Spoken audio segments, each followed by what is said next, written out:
The network had made up its mind, but the fans hadn't, and their quiet rebellion changed television history. The following program is brought to you in living color by Trek World. The following video is the most current in a series of videos that will give you a truly unique viewpoint of the behind-the-scenes happenings during production of Star Trek: The Original Series. The video is based entirely and exclusively on the book Inside Star Trek, which was written by Herb Solow and Bob Justman. You will find an affiliated link in the description that will take you to Amazon to check on availability of a good deal. I highly recommend that you buy a copy of this book and read it. Between this book and The Making of Star Trek by Stephen Whitfield and Gene Roddenberry, you have the only insiders present at those earliest days to carry these stories forward. Or, as they say, straight from the horse's mouth. One of the things I love most about digging into the book is how Star Trek's survival wasn't just a production miracle. It was a human one. That truth surfaces like a pulse through every recollection. You can feel the exhaustion of the cast, the strain on the writers, the budget fires burning under the feet of the producers.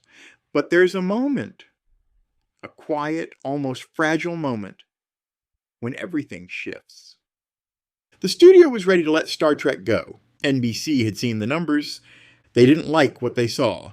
But the viewers refused to accept it.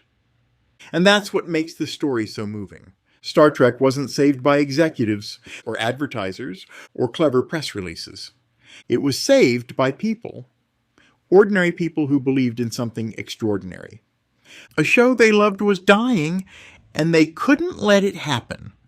The book doesn't frame the Save Star Trek campaign like a mythic uprising. It describes it the way it actually felt to the people living through it. A quiet, desperate plea. Handwritten letters, typed notes, postmarked envelopes, arriving in steady clusters, and then, suddenly, impossible waves. At first, it wasn't even organized. It was impulse, instinct, a feeling of loss creeping in before the curtain had even fallen. And at the center of this rising tide were fans who refused to remain passive. The book captures their urgency beautifully. How word of mouth turned into momentum. How small viewing groups suddenly became activist cells. How informal gatherings became planning sessions. They weren't trying to make history. They were trying to save Thursdays. And somewhere in that early swell of concern, two names begin weaving through the book like twin beacons, Bjo Trimble and John Trimble. Now, the book doesn't dwell on them for long, but the thread is unmistakable. It hints at this incredible transformation. One moment they were viewers, the next they were organizers. They didn't have resources. They didn't have sponsors. They had typewriters, address books, and a willingness to do the impossible. The studio didn't take them seriously at first. Fans weren't viewed as a force. They were a background hum, appreciated but rarely respected. That changed almost overnight. Because the letters didn't stop. They multiplied. Dozens became hundreds. Hundreds became thousands, and thousands became a flood. The book recalls the shock in NBC's mailroom. Staff overwhelmed. Clerks carting bins of letters that kept arriving day after day. No one had ever seen anything like it. These weren't pre-printed forms or mass-produced petitions. They were personal, thoughtful, heartfelt. People wrote about what the show meant to them, what Spock meant to them, what exploring the unknown meant to them. And NBC suddenly found itself staring at something it had never encountered before, a grassroots movement. The book recounts the disbelief. Executives called meetings, analytics people reviewed data, publicity departments tried to understand what was happening. Television was supposed to be one-way communication. But now, unbelievably, the audience was talking back. And they weren't whispering. They were shouting. The book describes one moment that almost feels cinematic. NBC issuing an unprecedented public announcement begging fans to stop sending letters. Not because they didn't care, but because the volume was so overwhelming the network couldn't process it. Imagine that. A major American network pleading with its own viewers to ease up. That's when the producers realized something profound. Star Trek had become more than a show. It had become a conversation. And the fans, those unseen millions, had found their voice. Inside Desilu, the book shows how the atmosphere changed. Writers who had been bracing for cancellation suddenly felt hope crackling under the tension. Cast members, tired, worn thin, discovered they weren't alone. The crew, who had fought tooth and nail just to finish episodes on time, suddenly understood that the universe they were building mattered deeply to people they would never meet. Roddenberry, in particular, felt it. The book captures subtle shifts in his language, his frustration giving way to gratitude, his exhaustion softening into resolve. He knew the show had potential, but he didn't know, not really, how deeply it had touched viewers until the letters began arriving. And they didn't just arrive, they overwhelmed. NBC wasn't prepared for this. They were prepared for apathy. They weren't prepared for passion. And while the book maintains the quiet professionalism of the era, no fireworks, no dramatic speeches, you can sense the emotional weight of every letter that arrived.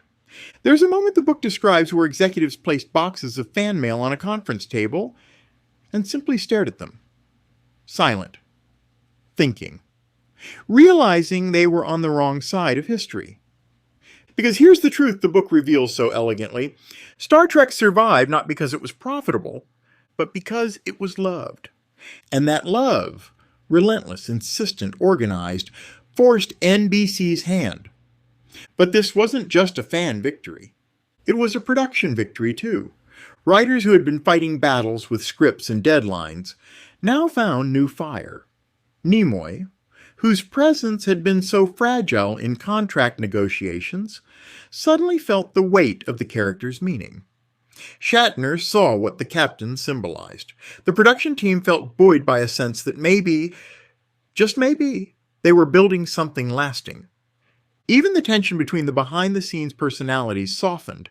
Justman, Roddenberry, and the exhausted writing staff found themselves united by something larger than their conflicts. The book frames this beautifully, a moment when the show finally realized it wasn't alone. But here's what I find most powerful in the book. The fans never demanded changes, never demanded characters be rewritten, never demanded storylines bend to their will. All they demanded was that the show continue, that the journey not end prematurely, that the vision not be snuffed out, that the Enterprise be allowed to keep flying. And NBC listened. Under pressure, both external and internal, the network renewed Star Trek. The campaign had done the impossible. No one had ever seen anything like it. No show had ever been saved by its audience on the scale. And the book gives this moment a quiet reverence. Not triumphant, but grateful. Because it wasn't a victory lap. It was a breath of relief. The cast returned with renewed purpose. The crew returned with renewed energy. And the fans? The fans proved that television didn't have to be a one-direction broadcast. It could be a conversation, a relationship, a shared dream. The Enterprise wasn't just a set of characters exploring the galaxy. She was carrying an audience with her, one letter at a time. And that's why this story still resonates so powerfully. The Save Star Trek campaign wasn't about ratings. It wasn't about advertising. It wasn't about numbers on a board. It was about connection, about meaning, about ordinary people standing up to say, this matters. And it worked, not through force, but through passion, through persistence, through an outpouring of belief in a future worth imagining. In the end, the book leaves us with a truth that feels almost sacred. Star Trek lived because its fans refused to let it die.